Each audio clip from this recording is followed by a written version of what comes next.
Ladies and gentlemen, this Red Gaming Titcom video, we have an update to the story that the PS4 is 50% faster than the Xbox One. As I reported yesterday, this story originated on Edge Online. However, to be fair, I don't think Edge had an exclusive there. It's actually been reported by numerous developers for a while now that the Xbox One has been fairly lackluster compared to the PlayStation 4. Primarily, issues include the GPU and the memory. Most developers seem to be citing the ESRAM as a cause for concern, and the lack of the GCN units, also known of course as compute units, which are basically the processors for the graphics, as the major issues for the Xbox One. One of the former developers from People Can Fly, his name's Adrian, he was even commenting and being fairly, well, mean, actually, to the Xbox. Microsoft then responded on Twitter and said, well, we've not even heard of the guy. However, Microsoft now, they can't obviously keep playing this off, and now they've actually issued a formal statement. And they have issued a statement which reads as following: 10 years ago, you could argue that a console's power was summed up in terms of a few of its specs, but the Xbox One is designed as a powerful machine to deliver the best blockbuster games today and the next decade. Xbox One architecture is much more complex than what a single figure can convey.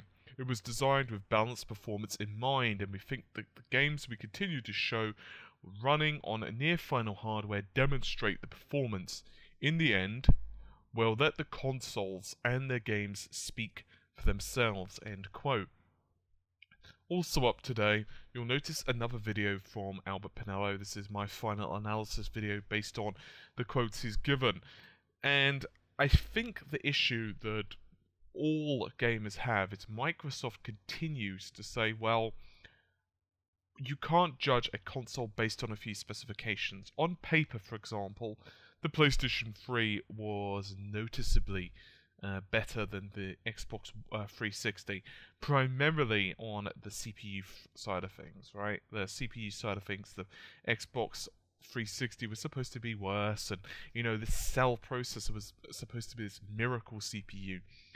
And even the PlayStation 2, you know, everyone heard tales of the emotion engine and the graphics synthesizer and all of these really cool buzzwords.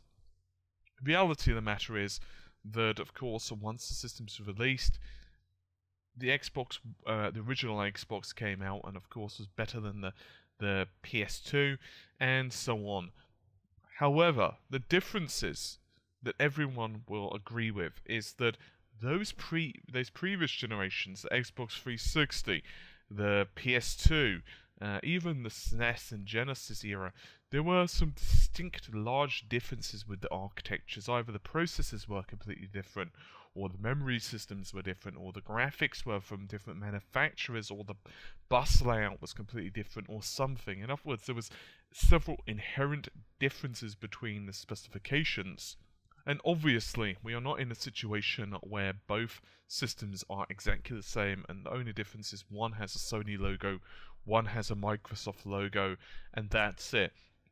But we do have a distinct set of variables that can be considered. Now, Microsoft have, of course, bumped up the clock speed of the Xbox One, both in terms of the CPU and the GPU. The CPU side of things, 1.6 to 1.75 gigahertz, developers have said, I mean, not all developers, that's the thing.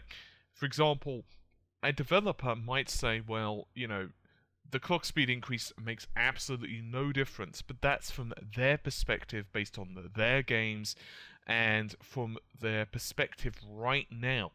In other words, let's assume you are a developer, and let's assume that I'm a developer. Let's assume that I am developing a game and you're developing a game. Let's assume, furthermore, that you are using your own proprietary engine and I am using my own proprietary engine. Well, when we're doing something like this, even if we're both using the same type of engine, for example, Unreal Development, the difference is we will have gone our own separate paths from development, because you may want to create like a physics platformer, I might want to create an RPG. And therefore, what you want from the system is going to be distinctly different from what I want from the system. My point being that, obviously, we can only take these quotes as now. These quotes do not mean much in 6 months, 12 months, 24 months down the line. But, as I was saying, developers right now are saying categorically that the 1.6 to 1.75 GHz jump isn't really that much of a big deal for them. It's nice, it's not bad, they're not unhappy, but it doesn't make a huge difference. It's not night and day. Furthermore, on the GPU side of things, exactly the same statements. It's nice, it's almost 7%, but what's 7%? It's good. It's not bad. It's 7%, in other words, that they didn't have or they didn't think they had before. But at the end of the day, it is not going to suddenly turn the graphics into, 2-3 times better. It's going to help a little bit. It's going to make slightly more stable frame rates. It's going to maybe improve the graphics overall, maybe add a little bit of anti-aliasing, or maybe a little bit of higher resolution textures, maybe slightly more complicated geometry, whatever, whatever the developers decide to do with their particular graphics engine, that's up to them. But these statements are pretty solid, and the problem is that Albert Penello, as well as other developers, other Microsoft employees, have stated several times that, our system is extremely complicated. The problem is that sounds good to people who don't really know technology, but for those of us who do, we kind of want a straight answer. You can't just keep telling us, well, it's really complicated and you guys won't understand it. Well, okay, we can almost give that, okay, it's proprietary technology, there are some NDAs maybe in place, and, you'll get a slap on the wrist with some stuff, but help us out.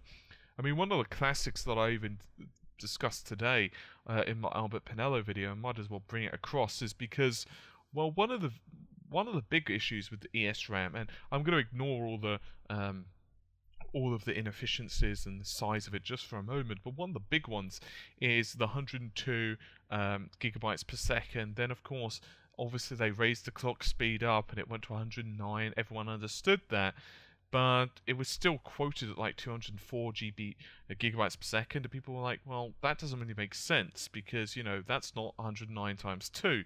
And then apparently the text slides were mistaken. That's from what Albert Penello said. He said it was a mistake. So in other words, they updated the original number, but then forgot to do the math on the conversion for the second number, because obviously the read and write. So yeah, I don't know what the heck went on there. Maybe, the left hand wasn't talking to the right hand. Maybe there was some other thing going on. Maybe Albert got his wires crossed. I don't really know, to be honest with you. And it's not because I've not studied the issue, it's just because it's anyone's guess right now, because there are so many different thoughts and opinions. Furthermore, in addition to this, recently other developers have started to speak out and said that the ESRAM is going to be very difficult to utilize, and some developers are stating that, well, some theories are going about that it's going to be used heavily in conjunction with tiled resources. Tiled resources, of course, is a DX11.2 feature set, which also, of course, is going to be featured in Windows 8. And the basic idea is that you can have huge amounts of textures in a very small amount of space, because as you get closer to them, basically they're swapped out for a higher resolution version of their texture as you come close. So in theory, the 16 megabytes of data could be huge. The problem is, in that respect, we're not really sure how any of this is going to work, because we also thought that the ESRAM is going to be for the frame buffer and for various other bits and pieces as well. So there's a lot of confusion going around right now. There's even confusion going about with the GPU itself in terms of what they've done with it. Some theories are pointing to the fact that Microsoft have hinted, and the problem with a hint is it doesn't equal to anything. It could be people are misinterpreting it, it can be people want to see it, it can be Microsoft are just hinting it because why the hell not? It can be anything. But one of the hints is that they have done something in regards to the compute systems. Now, we do know that Sony have made huge changes as compute. They've increased the queue size, they've increased the, well, they've just massively bumped it up, basically. One of the big ones is volatile bit, but we're not sure if Microsoft have followed that up either. Just yesterday on Edge Online, the story was basically that developers were saying that the PlayStation 4 versions of the titles would run at 1080p at 30 frames a second, whereas the Xbox One versions would run at sub 30 frames per second and sub 1080p. We're talking like 900p. This is without optimization, of course. No development studio in reality will want to put out a game that for the most part runs at below 30 frames per second, because the gamers would probably crucify them. So there are multiple issues. I mean, another rumour that's going about is that Call of Duty Ghosts, of course, that's being released on both systems. One, quote that's banding about, and once again, I don't know how true this is. One of the developers is actually saying this one. Apparently a developer heard this being bandied about at E3, but once again, we don't know how true it is. Basically, the PS4 version of Call of Duty Ghosts within 3 weeks was up and running, and at 90 frames per second, whereas the Xbox One version of the title, without optimization, that's the important thing, it took, I think it's 3 or 4 bumps to get running, and it was running at 15 frames per second. That's a lot of discrepancy. That's not even, twice the frame rate. That's absolutely gargantuan. And I'm not really sure what to make of this stuff, because I understand that a system doesn't necessarily boil down to a few numbers. But the problem is, it's not a number that, if it was just the ESRAM alone, if it was like, this is just pure numbers, it's not like technically thought out or anything, this is just me throwing it out there on the fly, but let's assume that the system had 64 megabytes of ESRAM, still had the DDR3, had, let's say, 18 compute units at 853 megahertz, let's say 16 compute units at 853 megahertz, and let's say, I don't know, the clock speed of the CPU was exactly the same, and a few other bits and pieces. Even if it had 14, CU units, whatever. Let's even say 14. So it's not that much of a difference, but it's a difference. It had higher clock speed on the units, let's say 853 megahertz. Let's say that it had the 64 megabytes ESRAM. Say it had a few more bits and pieces as well. It had the move engines in there to help to reduce the overhead of moving about data, which isn't going to make huge differences, but hey, it's there, it's something. And they also pointed out resources such as tiled resources. They said that their graphics APIs were in really great shape. I would argue that I would not buy, I wouldn't say that the two systems would have a huge discrepancy between them. I would say that it would be a lot closer. In this regards, however, it's not. I mean, some developers are actually coming out right now and saying that right this second, the graphics APIs and the graphics drivers of the Xbox Ones are not good. I can't put it any other way. I mean, they're basically going to town on them. They're pretty much, ready to hung, draw, and quarter them. Obviously there's some anonymity there, so the problem is it can't be like, X from X Games is saying something, because you've got NDAs, so there has to be a level of anonymity. Plus as well, let's assume that the Xbox One does very well in terms of sales in 2 or 3 years' time. It's not very good to burn bridges with Microsoft, which I can completely understand and get behind, but it does add a little bit of difficulty to track these quotes and add the validity behind them. From my own perspective, I think some of these things can be resolved. I'm not particularly concerned with things such as graphics drivers. I think it's not going to be good for the system in the short term, and I think that it could be negative in terms of the press, but these things can be resolved. Look, the PlayStation 3, when it was first released, the tool chains behind it, the systems behind it were abysmal. They were. I mean, Sony admitted this, and this has been the same for other developers as well. I mean, I remember the Sega Saturn development kits were pretty terrible. The Dreamcasts weren't exactly ideal. I mean, and then look how those systems turned out. However, I would like to point out the Vita, they weren't that great on the Vita. And, you know, even I believe it was the GameCube. I think it was the GameCube. And I know the N64 had some issues as well. My point being that it doesn't necessarily equal to what the system is going to be like for the rest of its life. With the PlayStation 3, for example, they clawed back more memory for the developers. They did. They got back a substantial amount more system RAM, which obviously no developer is going to say, well, I don't want that. You know, it's always a very good thing. The problem is, right now, that there is a lot of optimizations that both teams have to do. I think it's very good that Microsoft have increased the clock speed, but still, they are getting like hit each and every way possible. And it seems to be kind of one of those things that they can't really get away from. However, I would like to point out that I do completely agree with Microsoft in one area, and that is, it may not matter if the games are better.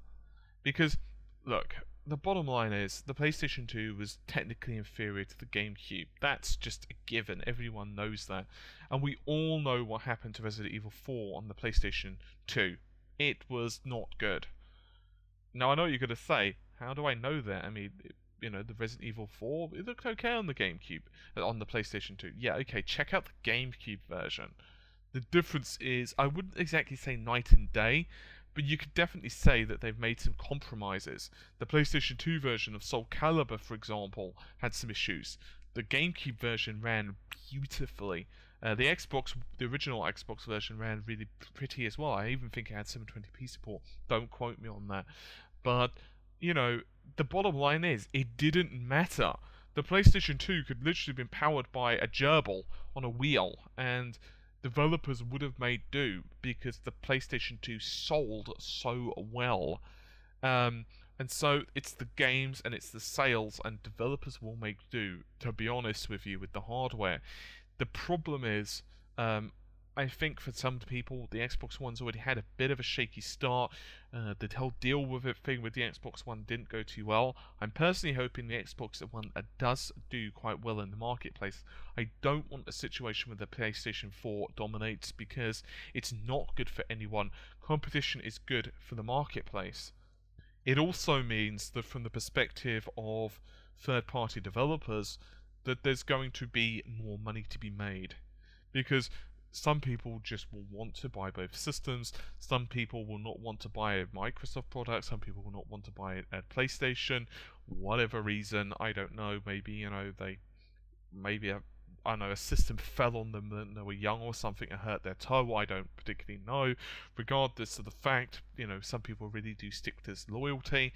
And I personally think that both systems do deserve to do well in the marketplace. I think that the Xbox One does have a pretty good games lineup initially. I would say it's arguable which one's better. I'm not going to say that I prefer the Xbox One's lineup. I personally prefer the PlayStation 4's lineup, and I'll tell you why. It's Killzone for me, and also Infamous, which is releasing a little bit later on. I grant you that's just my personal opinions on this, and as I said, it is extremely arguable. If someone else said, I think the Xbox One's lineup is better, I would not be able to argue about it, because at the end of the day, it's just your opinions on what games are better. I think both machines do look to have a very strong games lineup and launch. However, I think for me, it's going to be the system exclusives that really help to sell this. I do have a couple of concerns regarding the Xbox One's performance, in that I do wonder if the extra cost for developers is going to make the Xbox One's versions a little bit inferior than even what they should be. Let's assume that in reality there's not as much difference as, you know, what we see on paper. Let's assume Microsoft are right on that. Microsoft have actually quoted that, you know, the disparity is not going to be as great as 30%. We were not going to let that happen. Those are not my words. Those are Albert Pinello's. Let's even assume that that's right. Let's assume that the PS4 is 25% faster. Just for example, the difference is we may not see issues, well, this reflected necessarily in all conversions, because the Xbox One versions may be a little bit more expensive to produce because of the ES RAM as well as other concerns. It's still too early for us to know now. Regardless, anyway, hopefully you've enjoyed the video. I will see you soon. Take care. Bye for now.